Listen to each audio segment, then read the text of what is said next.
नमस्कार बंधुगण बंधु माने आपण मान समस्त को आज ज्योतिष कार्यक्रम को स्वागत। आज ज्योतिष कार्यक्रमटी कुंभ राशि व्यक्ति विशेष मानक पई बहुत गुरुत्वपूर्ण अटे, बहुत ही खास अटे। कारण एही मार्च मास 29 तारिख दिन शनिकर महापरिवर्तन हेबा पई जाउअछि।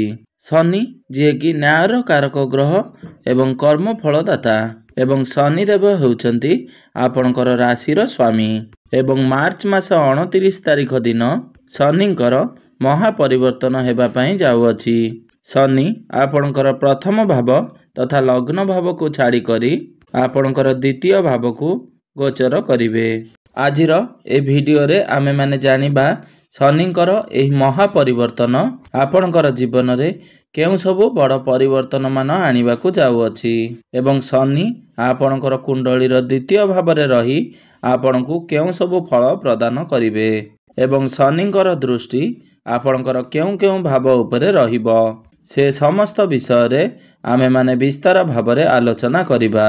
एवं सबुठारु बड़ विशेष कथा अटे कि आपणकर राशि रे जेउ शनि 7.5 चालू अछि एवं एही मार्च मास 29 तारिख थारु शनि 7.5 तृतीय चरण आरंभ हेबा पई जाउअछि एवं एहा आपणको जीवन उपरे केउ प्रकार प्रभाव पकाइबो एवं आपणको कोन शुभ फल दबो कि आपणको अशुभ फल देबो आजिर ए वीडियो रे आमे माने से विषय रे आलोचना करिबा।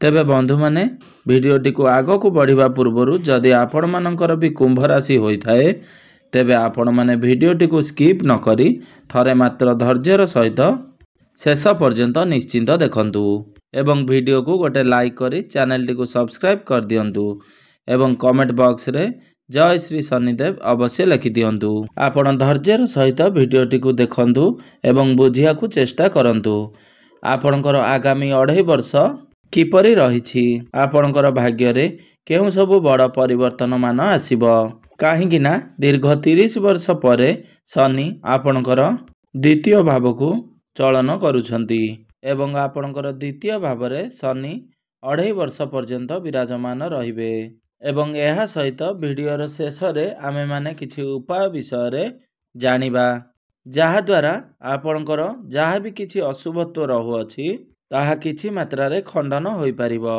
तेबे बंधु माने आसंतु जानिबा शनिकर एही महापरिवर्तन आपणकर जीवन उपरे केउ सब प्रभाव पकाउछि।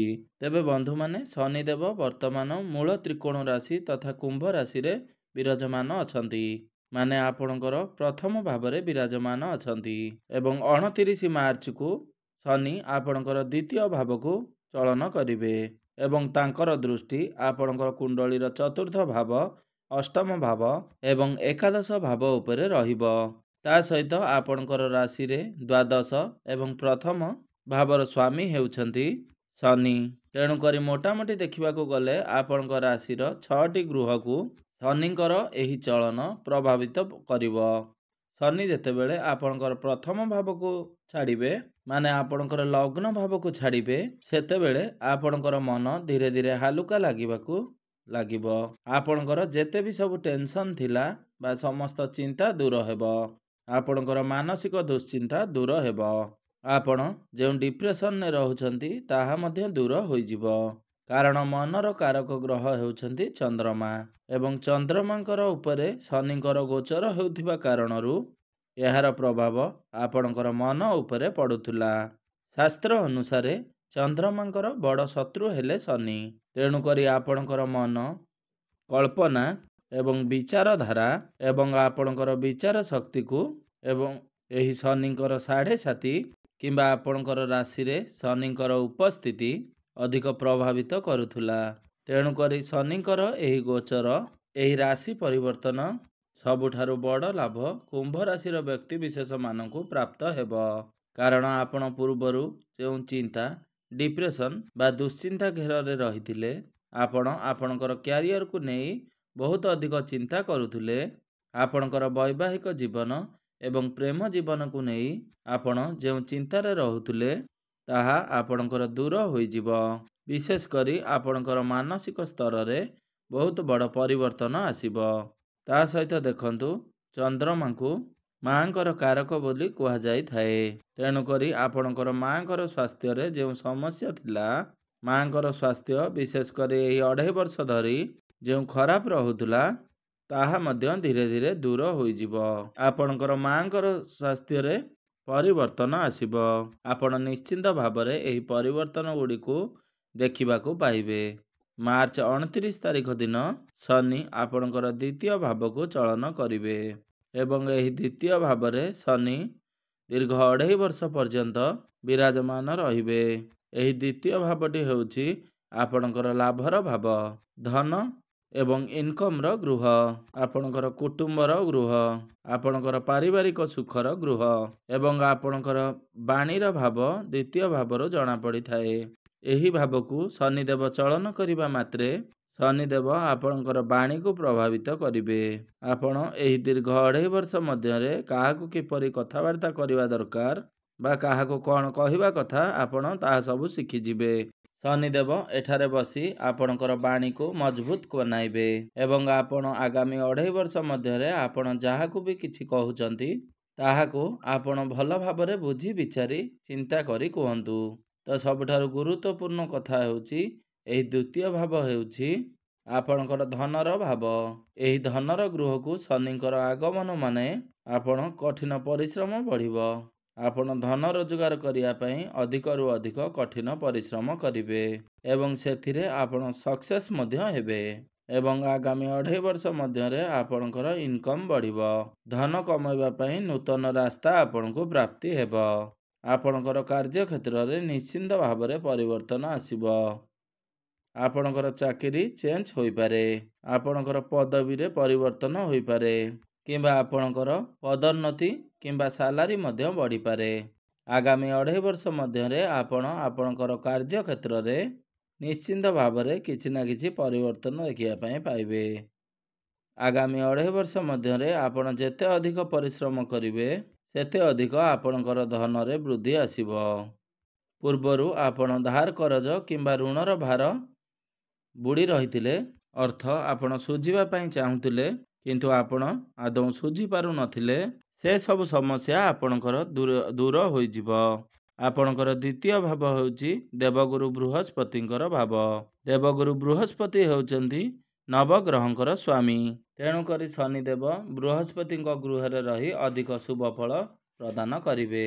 ତେଣୁକରି ଆପଣଙ୍କର କାର୍ଯ୍ୟକ୍ଷେତ୍ରରେ ପରିବର୍ତ୍ତନ ହେବା ସହିତ ଆପଣଙ୍କର ବାଣୀରେ ମଧ୍ୟ ପରିବର୍ତ୍ତନ ଆସିବ। ଆଗାମୀ 2.5 ବର୍ଷ ମଧ୍ୟରେ ଆପଣଙ୍କର ସମ୍ପର୍କରେ କିଛିଟା ଘଟଣା ଏଭଳି ଘଟିବ ଯାହାଦ୍ୱାରା କି ଆପଣ ଜାଣିପାରିବେ ଆପଣଙ୍କର ନିଜର କିଏ ଏବଂ ପର କିଏ। କାରଣ ଆପଣଙ୍କର ଯିଏ ସମ୍ପର୍କୀୟ ମାନେ ଆପଣଙ୍କ ସହିତ ଭଲ ସମ୍ପର୍କ ରଖି ଲୁଚି ରହିଥିଲେ ଏବଂ ଆପଣଙ୍କର ଆଗରେ ଗୋଟେ କଥା ଏବଂ ପଛରେ ଗୋଟେ କଥା କହୁଥିଲେ, ସେମାନଙ୍କର ମୁଖା ଖୋଲିଯିବ। ତେଣୁକରି ଶନିଙ୍କର ଏହି ଆଗାମୀ 2.5 ବର୍ଷ ବହୁତ ଅଧିକ ଶୁଭ ଫଳ ପ୍ରଦାନ କରିବ।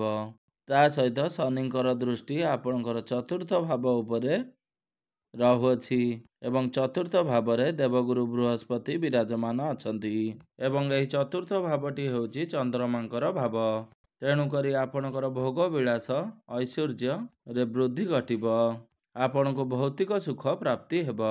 ତା ସହିତ ଆପଣ କିଛି ଭୂମି କିମ୍ବା ଜାଗା କିଣିପାରନ୍ତି, ଆପଣ ଗାଡ଼ି ମଟର ଆଦି କ୍ରୟ କରିପାରନ୍ତି, ଆପଣ ପ୍ରପର୍ଟି କିଣିପାରନ୍ତି କିମ୍ବା ନୂତନ ଗୃହ ଇତ୍ୟାଦି ନିର୍ମାଣ କରିପାରନ୍ତି। ଆପଣ ଆପଣଙ୍କ ଗୃହକୁ ମେସିନ୍ ଜାତୀୟ କିଛି ଜିନିଷ ଆଣିପାରନ୍ତି ବା ଲୌହ ଜାତୀୟ ଜିନିଷ କିଣିପାରନ୍ତି।